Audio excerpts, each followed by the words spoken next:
Everyone, welcome back to my channel. This is Shivani और मैंने अपना जो फर्स्ट ड्राइविंग ट्यूटोरियल बनाया था उसके लिए आप सभी का बहुत बहुत धन्यवाद। मुझे बहुत आपका प्यार मिला और मुझे बहुत लोगों ने रिक्वेस्ट की कि आप जो ड्राइविंग ट्यूटोरियल बना रहे हैं वो आप इंग्लिश में ना हिंदी में बनाएं, क्योंकि हमारे जो व्यूअर्स हैं वो हिंदी में ड्राइविंग ट्यूटोरियल देखना चाहते हैं। तो मैंने डिसाइड किया है कि मैं आज से एक ड्राइविंग सीरीज़ शुरू कर रही हूँ ड्राइविंग लेसन्स पर। तो फ्रेंड्स, हम बात करते हैं कि जो गाड़ी है वो दो टाइप की होती है। एक गाड़ी होगी जो ऑटोमेटिक ट्रांसमिशन होगी और दूसरी गाड़ी जो होती है वो मैनुअल होती है। जो हम अपने आसपास की गाड़ियाँ देखते हैं और मैनुअल गाड़ियों में गियर सिस्टम होता है और क्लच होता है। बेसिक डिफरेंस यही होता है। और ऑटोमेटिक में ये सभी चीज़ें जो उसका मैकेनिज्म होता है वो गाड़ी खुद ही कर लेती है, आपको उसमें ज़्यादा हेडेक लेने की ज़रूरत नहीं पड़ती है। This is the basic difference. इसको आप ऐसे समझ सकते हैं जैसे बाइक और स्कूटी में सब कुछ अपने आप हो जाता है, बस आपको रेस देनी होती है। लेकिन बाइक में आपको गियर भी लगाने पड़ेंगे और आपको क्लच भी दबाना पड़ेगा। तो यही डिफरेंस होता है। मैं आपको जो ड्राइविंग ट्यूटोरियल सिखाना शुरू करूँगी वो करूँगी अपनी गाड़ी ऑरा से। मेरे पास यही गाड़ी है तो मैं आपको इसी गाड़ी से सिखाऊंगी। लेकिन अगर आपका बहुत इनिशियल लेवल है और आप बिल्कुल नए हैं ड्राइविंग में, तो मैं आपको सजेस्ट करूँगी कि आप अपनी ड्राइविंग एक छोटी गाड़ी से ही सीखें। उसके बहुत बेनिफिट्स हैं, क्योंकि जब आप मैनुअल छोटी गाड़ी से ड्राइविंग सीखते हैं तो आपको बड़ी गाड़ी चलाने में बहुत ज़्यादा दिक्कतों का सामना नहीं करना पड़ता है। लेकिन अगर आपने बड़ी गाड़ी से ड्राइविंग सीखी है तो आपको छोटी गाड़ी चलाने में बहुत इनकैपेबल सा फील होता है। तो छोटी गाड़ियों में भी मैं आपको सजेस्ट करूँगी कि आप अल्टो, क्विड इस तरीके की गाड़ियों से सीखें। मैंने खुद अपनी ड्राइविंग अल्टो से सीखी है, जो कि बिल्कुल मैनुअल थी और उसका स्टीयरिंग पावर भी नहीं था। छोटी गाड़ी का एक बहुत बड़ा बेनिफिट ये है कि छोटी गाड़ी जब आप चलाना सीखते हैं तो आप जब बैठते हैं उसमें तो आपको आगे का जो बोनट का व्यू है वो काफ़ी अच्छा दिखता है, जिससे कि आपको चलाने में ईजी फीलिंग होती है और आपका कॉन्फिडेंस भी बढ़ता है।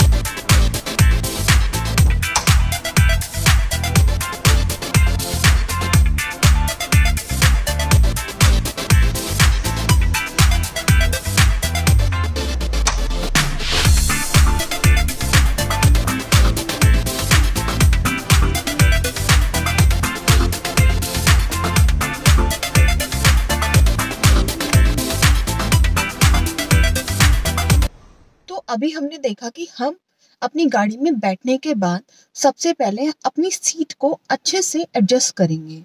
सीट को अच्छे से एडजस्ट करना क्यों ज़रूरी है? क्योंकि अगर आप अपनी सीट में कंफर्टेबली नहीं बैठे होंगे तो जब आप ड्राइविंग करेंगे तो आपको कुछ प्रॉब्लम फील होती रहेगी, जिससे कि डिस्ट्रैक्शन होगा और एक्सीडेंट के चांसेस बहुत ज़्यादा बढ़ सकते हैं। इसलिए सबसे पहले गाड़ी में बैठे और गाड़ी में अपनी सीट को आगे पीछे एडजस्ट किया। और मैं आपसे ये कहूँगी, आप सीट को सबसे पीछे करें और अपने हिसाब से जो आपकी फुट लेंथ है, जो आपकी हाइट है, उसके हिसाब से आप आगे की साइड इसको एडजस्ट करें और फिर गाड़ी की सीट का एंगल एडजस्ट करें। आप जब इसको एडजस्ट करेंगे तो दोस्तों आपको बहुत ज़्यादा ध्यान रखने की ज़रूरत है, और वो ये है कि आप बहुत ज़्यादा कंफर्टेबली ना बैठे हों, क्योंकि अगर आप कंफर्टेबली ज़्यादा बैठे होंगे गाड़ी में तो आप अपनी गाड़ी को एक्टिवली ऑपरेट नहीं कर पाएंगे और जिससे कि एक्सीडेंट के चांसेस बहुत ज़्यादा बढ़ जाते हैं।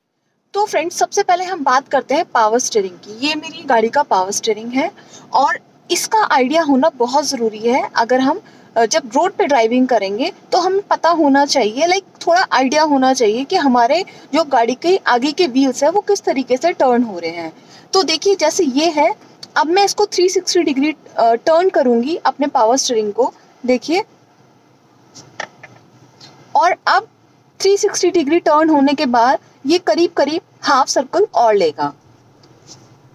अब आप देखेंगे कि मेरी गाड़ी के जो आगे के टायर्स हैं वो पूरे तरीके से वो राइट साइड में हो चुके हैं। तो जैसे हमने राइट का पावर स्टीयरिंग देखा था वैसे ही अब हम लेफ्ट का देखेंगे। बिल्कुल सेम प्रोसेस है। देखिए मैंने गाड़ी स्टार्ट की और इसमें अब देखिए ये मैं अब फिर से लेफ्ट में 360 डिग्री लेके जाऊंगी। See this is 360 degree and फिर मैं अब इसको हाफ टर्न और लूंगी। अब देखिए जितना ये राइट में हो रहा था उतना ही लेफ्ट में भी हो रहा है। इस टाइम मेरा जो लेफ्ट व्हील है, मतलब मेरे जो आगे की दोनों व्हील्स है वो लेफ्ट साइड में पूरे तरीके से टर्न हो चुके हैं। अब मुझे बैक लेके फिर से मुझे अगर सामने की तरफ लेकर आना है तो फिर से मैंने क्या किया, हाफ टर्न लिया और उसके बाद फिर मैंने 360 डिग्री ले लिया। तो अब मेरे जो व्हील्स होंगे वो बिल्कुल सामने की तरफ दिखाई देंगे। तो फ्रेंड्स नॉर्मली क्या होता है, जो मैनुअल गाड़ी होती है उसको ऑपरेट करने के लिए उसमें 3 पैडल्स होते हैं। अगर आपको दिखाई दे रहा है तो जो फर्स्ट पेडल होता है राइट साइड से एक्सीलरेटर, ब्रेक एंड क्लच, जिसको हम नॉर्मली ABC के वे में याद रखते हैं। और एस्केलेटर के बहुत सारे नाम हैं, जैसे इसको हम रेस पैडल भी बोलते हैं, गैस पैडल भी बोलते हैं, तो नॉर्मली हम इसको रेस पैडल के नाम से भी जानते हैं। तो अगर हम बात करें कि रेस पैडल किस काम में आता है, तो ऑब्वियसली कि रेस पैडल का नाम रेस पैडल है तो ये रेस देने के लिए बात करता है। जो रेस पैडल है या एक्सेलेरेटर है ये गाड़ी को स्पीड देता है। तो दोस्तों हम बात कर चुके हैं इमरजेंसी ब्रेक की, जिसको हम लेग से ऑपरेट करते थे। बट अब हम बात करते हैं हैंड ब्रेक की। ये गाड़ी का बहुत इम्पॉर्टेंट पार्ट है हैंड ब्रेक, और इसको यूज़ करना बहुत ज़रूरी है। हैंड ब्रेक जो है वो हमारी गाड़ी के जो पीछे वाले व्हील्स हैं उनको कंट्रोल करता है। अगर हम हैंड ब्रेक लगा देते हैं तो जो पीछे वाले व्हील्स हैं उन पे ब्रेक लग जाता है, इसलिए हम इसको पार्किंग ब्रेक या हैंड ब्रेक बोलते हैं। ये ज़्यादातर यूज़ होता है स्लोपी एरियाज़ में, या फिर जब अगर आप स्लोप पे गाड़ी लेकर गए हैं तो आप इसको यूज़ करके स्लोप पर अपनी गाड़ी को स्टेबल रख सकते हैं। अब हम बात करते हैं हैंड ब्रेक को ऑपरेट कैसे किया जाता है। हैंड ब्रेक को ऑपरेट करना बहुत ईजी है। ये हैंड ब्रेक के अंदर यहाँ पे एक बटन होता है जो कि आगे पीछे हो जाता है। अगर आप हैंड ब्रेक को डाउन करना चाहते हैं तो आप इस बटन को अंदर प्रेस करें और इसको डाउन कर दें, और इसी तरीके से अगर आप हैंड ब्रेक को लगाना चाहते हैं तो उस बटन को प्रेस करें और ऊपर के साइड ऐसे करके छोड़ दें। अगर आप इसको प्रेस करके डाउन कर रहे हैं और अगर आप प्रेस करके अप नहीं कर रहे तो आप देखिए कैसी आवाज़ आएगी। ये एक गलत तरीका है हैंड ब्रेक को यूज़ करने का। तो आप कोशिश करें हमेशा हैंड ब्रेक जब लगाएं तो हमेशा इस बटन को प्रेस करके ही इस बटन को इस तरीके से रिलीज करें और हैंड ब्रेक को यूज़ करें।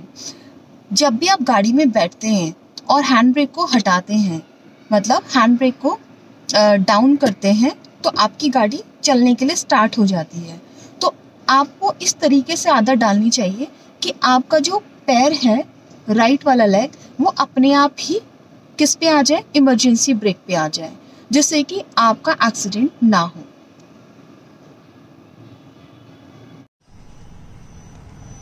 तो फ्रेंड्स क्लच और एक्सेलेरेटर को हमें कैसे मैनेज करना है, ये थोड़ा सा प्रैक्टिस करने पे इजीली समझ में आ जाता है। बस आपको एक बात ध्यान रखनी है कि ये दोनों इन्वर्सली प्रोपोर्शन होते हैं। इन्वर्सली मतलब आपने क्लच पूरा डाउन कर लिया और जब आप क्लच थोड़ा थोड़ा छोड़ेंगे, थोड़ा थोड़ा रिलीज़ करेंगे, उस टाइम पर आपको एक्सीलेटर थोड़ा थोड़ा दबाना पड़ेगा, गाड़ी को रेस देनी पड़ेगी।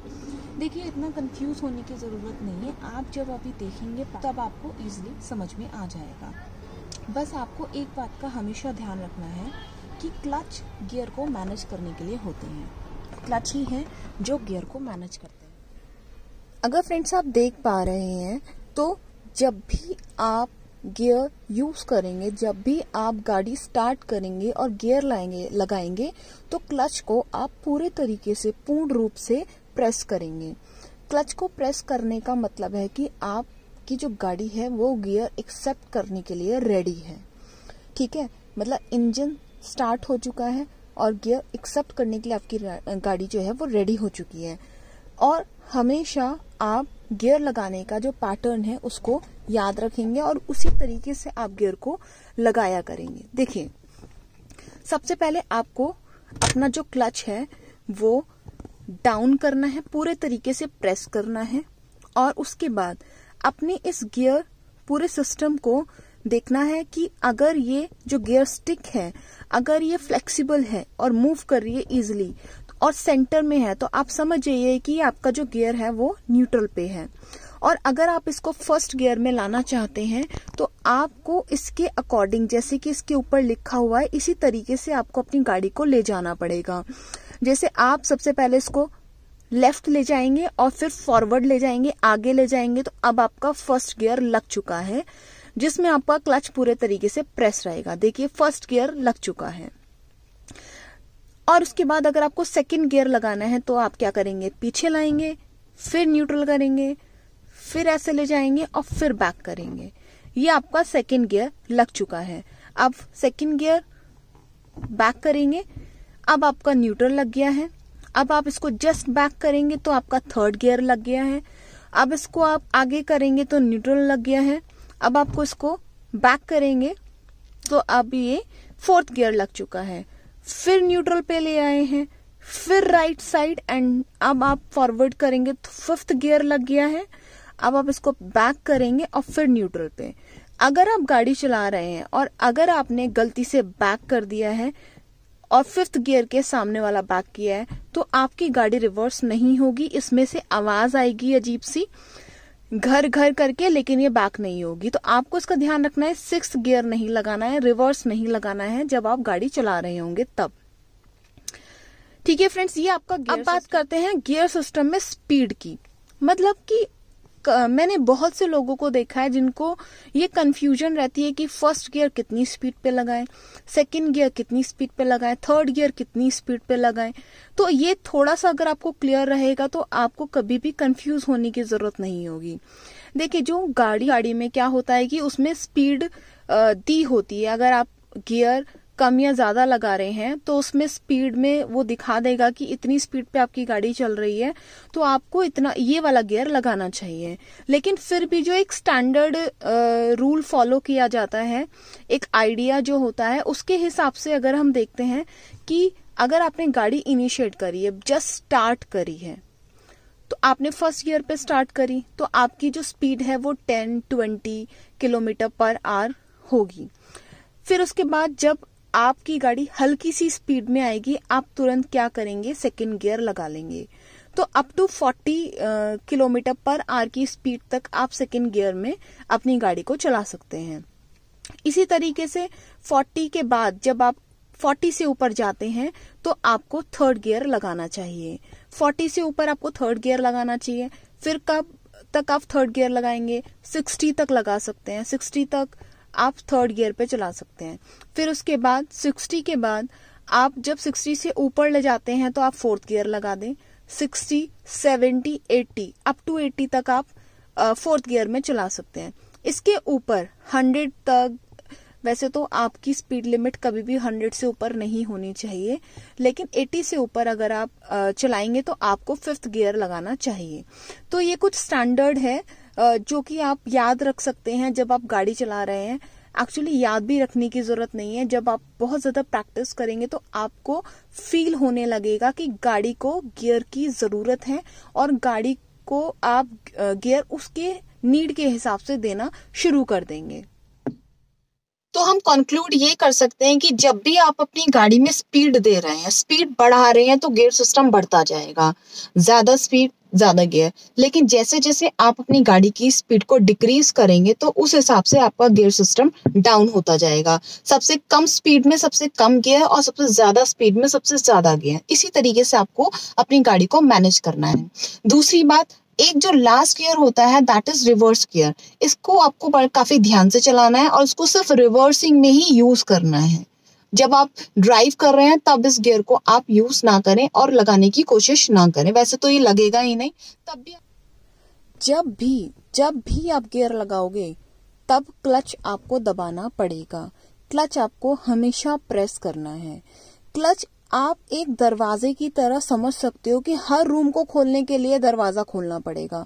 जब तक आप दरवाजा नहीं खोलोगे तब तक रूम आप देख नहीं पाओगे, ओपन नहीं कर पाओगे। उसी तरीके से हमारी गाड़ी के 5 रूम है और पांचों रूम को यूज करने के लिए आपको क्लच दबाना पड़ेगा, क्लच आपको प्रेस करना पड़ेगा। चाहे आप जब आप एक्सपर्टीज हो जाओगे गाड़ी चलाने में, चाहे उस टाइम आप फर्स्ट से थर्ड गियर पे ला रहे हो, थर्ड से फिफ्थ पे ला रहे हो, या जिस गियर से जिस गियर पर भी ला रहे हो, आपको हमेशा अपने क्लच को पूरे तरीके से प्रेस करना पड़ेगा। सबसे पहले हम देखते हैं कि हम गाड़ी स्टार्ट कैसे करेंगे। तो ये हमारी की है और हमने इसको लॉक के अंदर डाल दिया, देखिए। अब फिर मैंने इसको प्रेस कर दिया।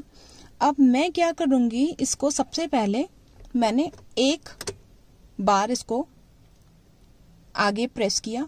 तो अब मैंने देखा कि इसको आगे एक बार प्रेस करने के बाद ना मेरे कुछ फंक्शंस लाइक मेरा एफएम चल गया, तो कुछ मेरे ऐसे गाड़ी के फंक्शंस है जो एक बार आगे करने पर वो चल जाएंगे।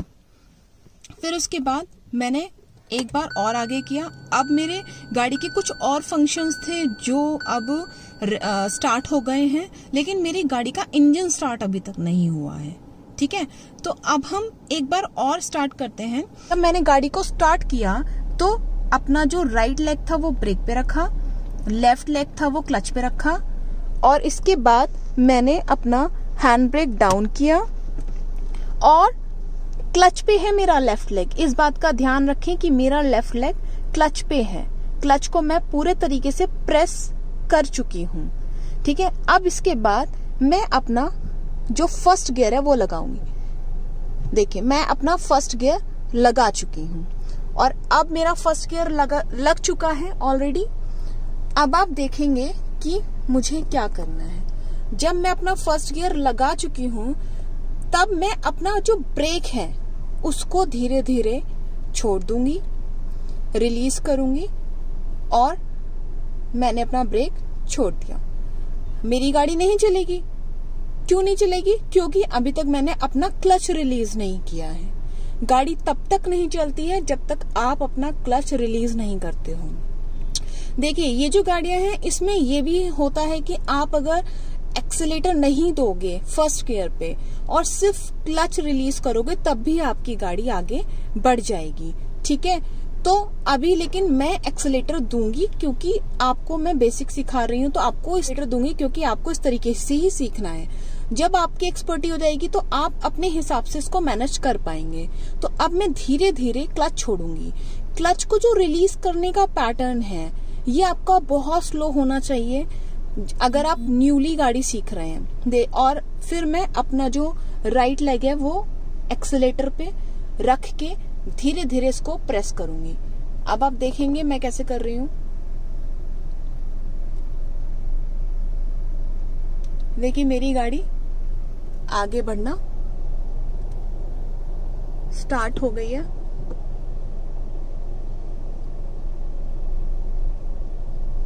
बिल्कुल ही आगे बढ़ना स्टार्ट हो गई है।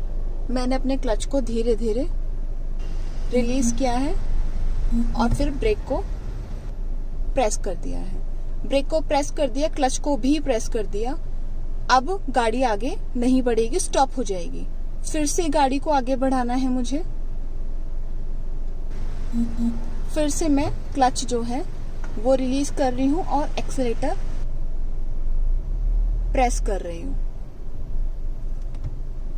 फिर से स्टॉप कर दिया मैंने।